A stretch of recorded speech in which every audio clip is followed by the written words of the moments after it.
Engineering படிக்க போகிறீங்களா? அதுக்கு முன்னாடி ஒரு முக்கியமான விஷயத்தை தெரிஞ்சுக்கோங்க. இன்ஜினியரிங் படிக்கிறதுல 100ல் 70 பசங்க பார்த்தீங்கன்னா அவங்க படிப்புக்கு சம்மந்தமே இல்லாத வேறு ஏதோ வேலை தான் பார்த்துட்டு இருக்காங்க. இதுக்கு முக்கியமான காரணம் என்னென்னா அவங்க ஒரு தப்பான கெரியர் ஆப்ஷனை சூஸ் பண்ணது தான். நம்ம +2 முடிச்சுட்டு ஒரு கோர்ஸை சூஸ் பண்ணுறதுக்கு முன்னாடி அந்த கெரியர் ஆப்ஷன் வந்து நமக்கு செட் ஆகுமா, படித்து முடிச்சதுக்கப்புறம் என்னென்ன ஆப்பர்ச்சுனிட்டிஸ் இருக்குது அண்ட் லாங் டேர்மில் அதுக்கான ஸ்கோப் என்ன, இந்த மாதிரி விஷயங்கள்லாம் நம்ம தெரிஞ்சுக்கிட்டு தான் ஒரு கெரியரை சூஸ் பண்ணணும். நீங்களும் இந்த மாதிரி தப்பான கெரியர் ஆப்ஷனை சூஸ் பண்ணிடக்கூடாது அப்படிங்கிறதுக்காக PickMyCareerல இருந்து எவ்ரி சாட்டர்டே ஒரு free career guidance work shop ஒன்று கண்டக்ட் பண்ணிட்டு இருக்கோம். இந்த ஒர்க் ஷாப்பை நீங்கள் மிஸ் பண்ணாமல் அட்டன் பண்ணணும் அப்படின்னா கீழே இருக்க லிங்கை கிளிக் பண்ணி இந்த ஒர்க் ஷாப்புக்கு என்ரோல் பண்ணிக்கோங்க. நான் உங்களை அந்த ஒர்க் ஷாப்பில் மீட் பண்ணுறேன். ஓகேயா? By.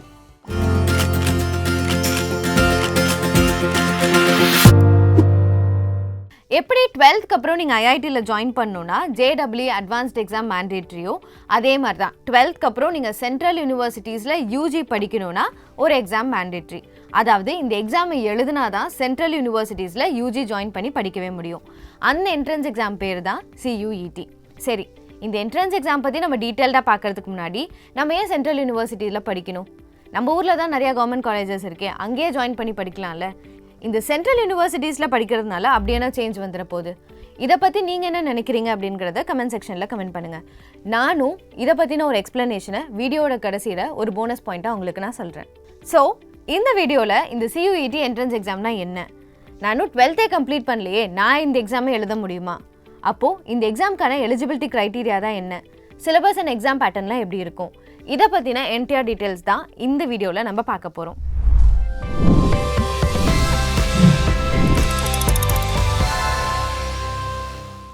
So hi, this is Monisha. Welcome to entrance exam series. இன்றைக்கி நம்ம பார்க்கக்கூடிய entrance exam CUET, the common university entrance test. இந்த என்ட்ரன்ஸ் எக்ஸாம் மூலியமாக தான் சென்ட்ரல் யூனிவர்சிட்டியில் இருக்கக்கூடிய UG ப்ரோக்ராமில் ஜாயின் பண்ணி படிக்க முடியும். அண்ட் இவங்களோட ஒரு மெயின் மோட்டோ என்னென்னா, கிராமப்புறத்துலேருந்து நகர்ப்புற மாணவர்களுக்கு எல்லாருக்குமே ஒரு சமமான ஆப்பர்ச்சுனிட்டி கிடைக்கணும் அப்படிங்கிறதுக்காக கொண்டு வந்த ஒரு காமன் பிளாட்ஃபார்ம் தான் இது. இந்த என்ட்ரன்ஸ் எக்ஸாம் மூலியமாக இந்தியாவில் எந்த ஸ்டேட்டில் வேணாலும் இருக்கக்கூடிய சென்ட்ரல் யூனிவர்சிட்டிஸில் நீங்கள் ஜாயின் பண்ணி படிக்கலாம். சரி, இந்த எக்ஸாம் பற்றின டீட்டெயில்ஸை நம்ம ஸ்டெப் பை ஸ்டெப்பாக பார்க்கலாம். First, eligibility. இதில் Indian students and outside இந்தியாவில் இருக்கக்கூடிய ஸ்டூடெண்ட்ஸும் அப்ளை பண்ணலாம். ஸோ 12th படித்து முடித்தவங்க ஆர் 12th படிச்சுட்டு இருக்கவங்க அப்ளை பண்ணலாம். நான் இப்போ தானே 12th எழுத போகிறேன், அப்போ மார்க்ஸ் கேட்க மாட்டாங்களா, இதில் மார்க்ஸ் நீடட் இல்லையா அப்படின்னு யோசிக்கிறவங்களுக்கு இப்போ நீங்கள் 12th எழுத போகிறீங்க அப்படின்னா நீங்கள் அப்ளிகேஷன் ஃபார்மில் அப்ளை பண்ணுறப்போ 12th அப்பியரிங்னு கொடுத்து அப்ளை பண்ணுங்கள். நீங்கள் காலேஜ் ஜாயின் பண்ணுறப்போ பர்சன்டேஜ் கேட்பாங்க. ஸோ பர்சன்டேஜ் முக்கியம் இல்லை அப்படிங்கிறது கிடையாது. ஆனால் இது யூனிவர்சிட்டிஸ் டு யூனிவர்சிட்டிஸ் பொறுத்து மாறும். சில யூனிவர்சிட்டி 60% கேட்பாங்க, சில யூனிவர்சிட்டி பாஸ் பண்ணால் போதும்னு சொல்லுவாங்க. So it differs. ஒருவேளை நீங்கள் 12th படித்து முடிச்சிருந்தீங்கன்னா நீங்கள் எந்த யூனிவர்சிட்டியில் அப்ளை பண்ண போகிறீங்களோ அந்த யூனிவர்சிட்டியோட மினிமம் எக்ஸ்பெக்டட் பர்சன்டேஜ் எவ்வளவுன்னு பார்த்து அப்ளை பண்ணுங்கள். அண்ட் இதை எப்படி பார்க்கணுங்கிறது நான் லேட்டரான் சொல்கிறேன். இந்த என்ட்ரன்ஸ் எக்ஸாமை இயர்லி ஒன்ஸ் தான் கண்டக்ட் பண்ணுவாங்க. அண்ட் இந்த என்ட்ரன்ஸ் எக்ஸாம் எழுத எந்த ஒரு ஏஜ் லிமிட்டுமே கிடையாது. சரி, இந்த என்ட்ரன்ஸ் எக்ஸாம் மூலியமாக 44 சென்ட்ரல் யூனிவர்சிட்டி அண்ட் 13 டீம்டு யூனிவர்சிட்டிஸில் உங்களால் ஜாயின் பண்ண முடியும். அண்ட் தமிழ்நாடுல central university of Tamil Nadu Thiruvarur and Gandhigram rural institute which is a deemed university Dindigul, Avinashilingam institute of home science and higher education for women which is a deemed university Coimbatore, இங்கெல்லாம் apply பண்ணலாம். இதை நீங்கள் CUET.samarts.ac.in அதாவது CUETயோட அஃபிஷியல் வெப்சைட்டில் யூனிவர்சிட்டிஸில் எந்தெந்த யூனிவர்சிட்டி பார்ட்டிசிபேட் பண்ணுறாங்கன்னு தெரிஞ்சுக்கலாம். இப்போ நீங்கள் அப்ளை பண்ணுறப்போ எந்த யூனிவர்சிட்டியில் எந்த கோர்ஸ் அப்ளை பண்ண போகிறீங்கன்னு கேட்பாங்க. நீங்கள் 2லேருந்து 3 யூனிவர்சிட்டிஸில் கூட நீங்கள் அப்ளை பண்ணலாம். ஆனால் அதுக்கு முன்னாடி எந்த யூனிவர்சிட்டியில் எந்த மாதிரி கோர்ஸ் ஆஃபர் பண்ணுறாங்கன்னு நீங்கள் தெரிஞ்சுக்கணும். அதுக்கு அந்த யூனிவர்சிட்டியோட அஃபிஷியல் வெப்சைட்டை செக் பண்ணி பாருங்கள். அடுத்து இந்த எக்ஸாமோட எக்ஸாம் பேட்டர்ன் அண்ட் சிலபஸை பற்றி பார்க்கலாம். ஃபர்ஸ்ட், இதில் MCQ கொஷின்ஸ் தான் கேட்பாங்க. அண்ட் இந்த எக்ஸாமை 13 லாங்குவேஜஸில் ஆஃபர் பண்ணுறாங்க. இதில் ஏதாச்சும் ஒன்று உங்கள் மீடியம் ஆஃப் பேப்பராக நீங்கள் சூஸ் பண்ணிக்கலாம். இந்த டெஸ்ட்டோட டிசைன் பார்த்தீங்கன்னா 3 செஷன்ஸாக கேட்டகரைஸ் பண்ணியிருப்பாங்க. Section 1, section 2 and section 3.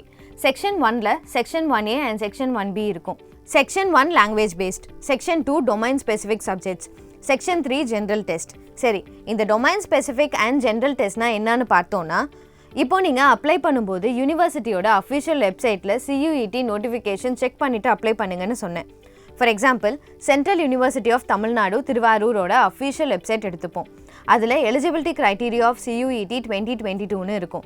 அதை கிளிக் பண்ணிங்கன்னா CUTN எந்த மாதிரி டிகிரி அண்ட் ப்ரோக்ராம்ஸ்லாம் ஆஃபர் பண்ணுறாங்கன்னு தெரியும். இப்போது CUTNல இன்டெகிரேட்டட் MSc அதாவது 5 years ப்ரோக்ராம் BSc + MSc எடுத்துப்போம். இன்டகிரேட்டட் எம்எஸ்சிலேயே chemistry, biotechnology, mathematics, physics offer பண்ணுறாங்க. நீங்கள் சப்போஸ் இன்டகிரேட்டட் எம்எஸ்சியில் ஃபிசிக்ஸ் படிக்க போகிறீங்க, அப்போது நீங்கள் ஃபிசிக்ஸ், கெமிஸ்ட்ரி அண்ட் மேத்தமேட்டிக்ஸை டொமைன் சப்ஜெக்டாக சூஸ் பண்ணணும். ஸோ எந்தெந்த ப்ரோக்ராமுக்கு எந்த டொமைன் சூஸ் பண்ணணுங்கிறது யூனிவர்சிட்டியை அவங்க அஃபிஷியல் வெப்சைட்டில் மென்ஷன் பண்ணியிருப்பாங்க. அதுலேயே அந்த ப்ரோக்ராமோட பேசிக் எலிஜிபிலிட்டியும் கொடுத்துருப்பாங்க. இன்டகிரேட்டட் ஃபிசிக்ஸ் நீங்கள் சென்ட்ரல் யூனிவர்சிட்டி ஆஃப் தமிழ்நாடுல ஜாயின் பண்ணணும்னா 12th பாஸ் பண்ணியிருக்கணும்.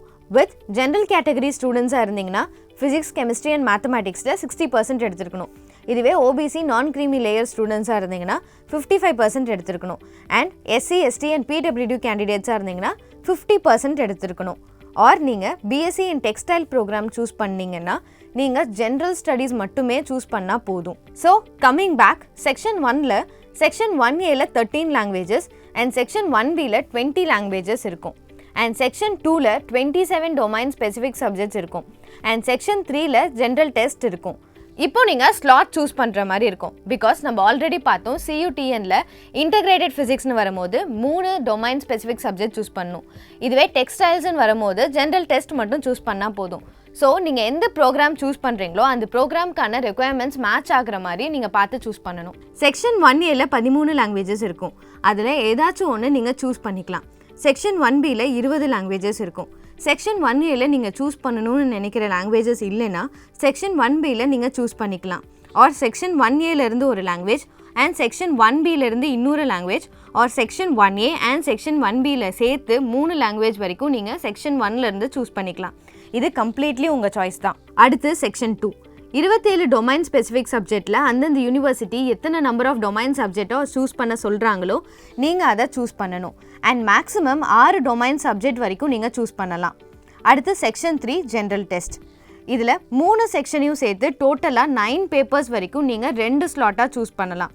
ஸோ ஃபர்ஸ்ட் ஸ்லாட்னா up to 4 papers and second ஸ்லாட்னா up to 5 papers. Morning section and afternoon செக்ஷனில் எக்ஸாம் நடக்கும் நீங்கள் சூஸ் பண்ணுற ஸ்லாட்டை பொறுத்து. அண்ட் இங்கே நீங்கள் கன்ஃபியூஸ் பண்ணிக்காதீங்க. ஜஸ்ட் எந்த யூனிவர்சிட்டியில் அப்ளை பண்ணுறீங்களோ அதில் டொமைன் சப்ஜெக்டை பார்த்து மட்டுமே ஆட் பண்ணுங்கள். பிகாஸ் நீங்கள் சூஸ் பண்ணுற சப்ஜெக்ட் எந்த டைமிங்கில் அட்டென்ட் பண்ணணும்லாம் அட்மினிஸ்ட்ரேஷன் தான் டிசைட் பண்ணுவாங்க. இப்போ இதில் எவ்வளவு நம்பர் ஆஃப் கொஷின்ஸ் கேட்பாங்கங்கிறத பார்க்கலாம். Section 1A and section 1B ஒவ்வொரு லாங்குவேஜஸ்க்கும் 50 கொஷின்ஸ் கேட்பாங்க. அதில் 40 கொஷின்ஸ் நீங்கள் அட்டென்ட் பண்ணணும். ஒரு கொஷனுக்கு 5 மார்க்ஸ்னு டோட்டலாக 200 மார்க்ஸுக்கு நீங்கள் எழுதணும். நெகட்டிவ் மார்க்ஸ் இருக்குது. ஒவ்வொரு ராங் ஆன்சருக்கும் 1 மார்க் ரெடியூஸ் பண்ணிடுவாங்க. இதில் ரீடிங் காம்ப்ரிஹென்ஷன், ஆப்டிடியூட்லாம் கேட்பாங்க.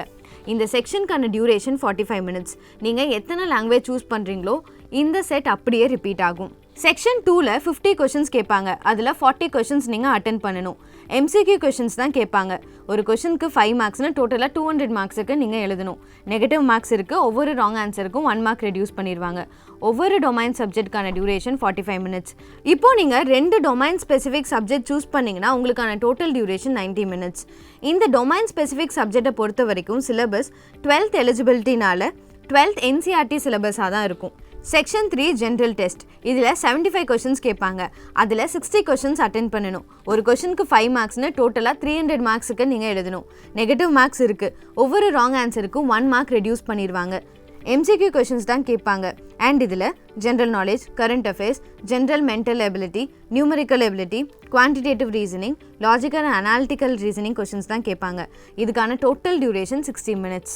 அடுத்து இந்த எக்ஸாமை எங்கே எழுதலாம் அப்படிங்கிறத பார்த்தோன்னா அஃபிஷியல் வெப்சைட்லேயே இந்தியா அண்ட் அவுட் சைட் இந்தியாவில் இருக்க ஸ்டூடெண்ட்ஸ்க்கான எக்ஸாமினேஷன் சிட்டி எங்கே சூஸ் பண்ணணுங்கிறத கொடுத்துருக்காங்க. செக் பண்ணி பாருங்கள். அடுத்து நம்ம பார்க்க போகிறது ஃபீஸ் ஸ்ட்ரக்சர். இதில் ஜென்ரல் கேட்டகரி ஸ்டூடெண்ட்ஸாக இருந்தீங்கன்னா 650 rupees பே பண்ணணும். அண்ட் ஓபிசி கேட்டகரி ஸ்டூடெண்ட்ஸாக இருந்தீங்கன்னா 600 rupees பே பண்ணணும்.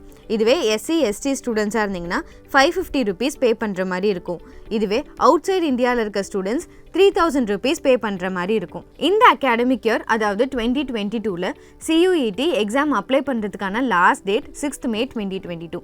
இந்த எக்ஸாம் பற்றி நீங்கள் இன்னும் நிறைய டீட்டெயில்ஸ் தெரிஞ்சுக்கணுன்னா CUET.samarth.ac.in அதாவது CUET-ஓட அஃபிஷியல் வெப்சைட்டு இன்ஃபர்மேஷன் புல்லட்டினில் இருக்கக்கூடிய இன்ஃபர்மேஷனை ப்ரௌச்சரை பார்த்து நீங்கள் தெரிஞ்சுக்கலாம். சரி, இப்போ ஏன் நீங்கள் சென்ட்ரல் யூனிவர்சிட்டிஸில் படிக்கணுங்கிறத நான் சொல்கிறேன்.